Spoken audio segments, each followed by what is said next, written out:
150 anos nascia o pai da aviação, Alberto Santos Dumont. E para comemorar, viemos até a exposição Santos Dumont Entre Máquinas e Sonhos, que leva os visitantes para uma viagem entre a vida pessoal e profissional de Dumont. E eu quero saber, quem aí topa embarcar comigo nessa?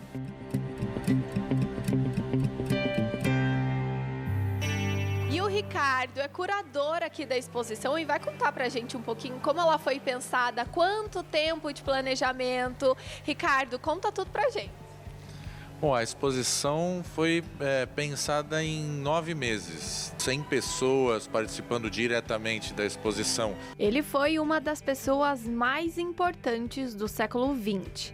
Autodidata, se tornou inventor, engenheiro, mecânico, construtor, escritor e esportista. E é muito importante também a gente contar para o pessoal de casa que vocês contam a história de Santos Dumont desde a infância. Ele sempre foi uma criança, então, muito curiosa, é isso? Ele foi uma criança muito curiosa. Foi a curiosidade que levou ele aonde ele chegou.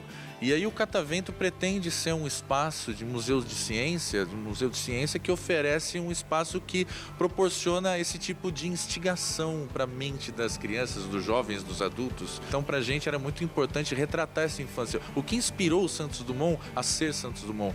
Então como ele vivia nessa fazenda da família, que era uma fazenda de café super mecanizada, então desde a infância, com 12 anos ele pilotava a locomotiva da fazenda, depois ele mexia nos locomóveis da fazenda, mexia também nas máquinas de beneficiamento de café. Ele lia Júlio Verne também, por isso que a gente chama a exposição Entre Máquinas e Sonhos, porque os sonhos inspiraram ele também, e as máquinas da fazenda, que no fundo são essas máquinas todas construídas pelo homem durante todo o século XIX. Em 1906, conquistou o mundo com 14 bis, o primeiro aparelho mais pesado que o ar, que decolou, voou e pousou. Depois, em 1909, com Demoiselle, o primeiro ultraleve da história e o primeiro avião fabricado em série.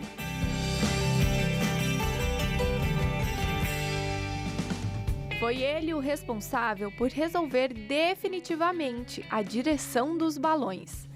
O Balão Brasil marcou o início da jornada de Santos Dumont como inventor. Mas foi com o dirigível número 6 que ele comprovou oficialmente que era possível comandar a direção de um balão, depois de percorrer 11 quilômetros em 30 minutos, numa rota que contornava a Torre Eiffel em Paris, no ano de 1901. E por falar em sonhos e que Santos Dumont, desde criança, já gostava, já tinha curiosidade, Paulinho está aqui do meu lado. Ele foi o responsável por fazer todas essas maquetes aqui, olha, que a gente está vendo. Paulinho, eu queria que você compartilhasse com a gente um pouquinho sobre a sua história, que também começou por influência lá da sua infância. E hoje, como é que foi para montar todas essas maquetes aqui da exposição? Começou lá com meu pai, né? Me dando um kit para montar de uma aeronave. E de lá a gente veio cultivando essa coisa do aeromodelismo, né? Então realmente foi uma honra homenagear o mestre Santos Dumont. As maquetes, elas têm muitos detalhes, elas têm tamanhos e formas diferentes, materiais diferentes. Compartilha com a gente um pouquinho do que eles são feitos, quanto tempo demorou para você então conseguir fazer tudo isso?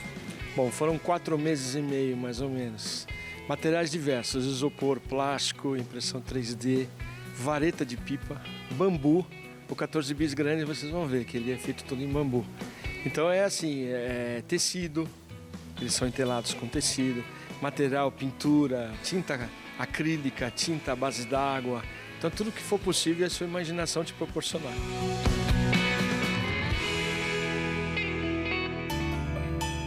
É um processo bem artesanal. E quanto tempo, por exemplo, demorou para você poder montar esse 14 bis aqui?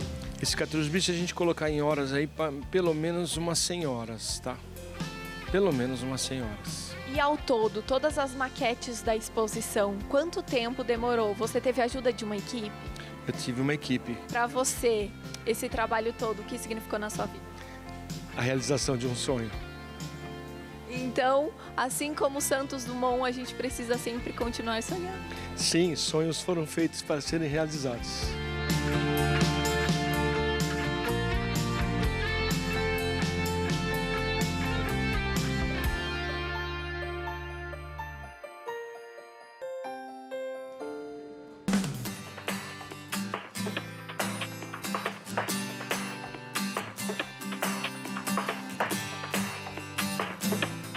A Lorena, o Cícero e o Davi vieram da Bahia, gente. Estão passeando. E o que vocês estão achando da exposição? Muito legal, muito interessante, tem muita curiosidade e a possibilidade da interação é o que mais é divertido. Davi, e você? De tudo que você já viu aqui na exposição, o que você mais gostou? Me conta. Eu acho que foi aquela maquete que tá ali. A do 14 bis. Você já tinha visto uma maquete do 14 bis tão de pertinho? Não. E foi legal a experiência? Uhum. Ficou com vontade de montar um avião também? Zerinho legal. O Lorenzo também adorou. O que você mais gostou? Avião. Do avião. Você voou ali no avião? Ué. Que demais. Quando você crescer, você quer ser um piloto ou então você quer ir fazer várias invenções igual o Santos Dumont? Sim.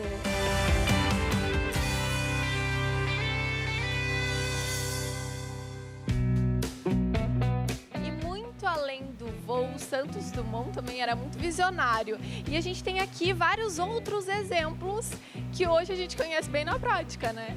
É verdade. Como o Santos Dumont, assim, a gente está comemorando 150 anos de vida do Santos Dumont, uma segunda parte da exposição fala só sobre esses outros aspectos da inventividade dele, que vão além da invenção do 14 bis, que é o feito mais famoso dele. Então essa casa, por exemplo, em Petrópolis, é uma casa que ele projeta um loft no início do século XX. Tem uma escada que tem um desenho diferente, que ocupa menos espaço na planta. Ele instalou um telefone, que era ainda raro na época, um telefone onde ele pedia comida. Ele inventou o delivery, o chuveiro, o misturador de água quente e fria que ele faz nessa casa também. Ou seja, uma série de invenções que ele coloca numa casa.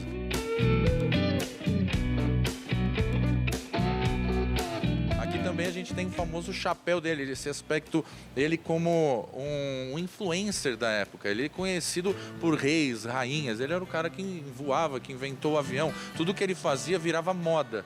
Então, o chapéu famoso dele, por exemplo, esse aspecto meio amassadinho, é um fato curioso porque ele estava voando num dirigível, pegou fogo no motor em pleno voo, ele saiu do cesto, apagou o incêndio do motor com o chapéu, ficou chamuscado. O chapéu meio amassadinho, ele pôs de novo. Quando ele desceu, tiraram fotos dele, foi para os jornais e aí virou moda em Paris. Então ele adotou como um estilo. Vocês sabiam que o relógio de pulso foi grande influência para a criação de Santos Dumont, certo? Sim, e o fato que ocorreu isso também é curioso, porque ele estava pilotando um dirigível com um tempo certo para sair de um ponto e voltar para o outro. Ele tinha que consultar a hora, e na época os relógios eram de bolso, então ele estava lá cheio de roldanas, com tirantes, ou com as mãos ocupadas. Então, para ele saber a hora, ele tinha que puxar do bolso.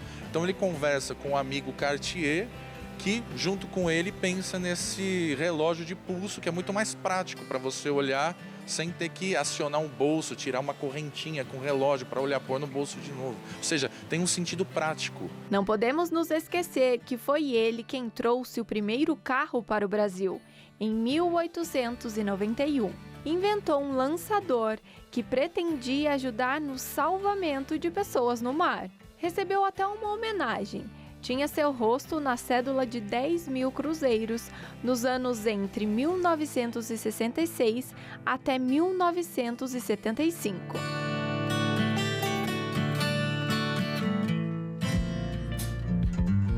Mais uma curiosidade.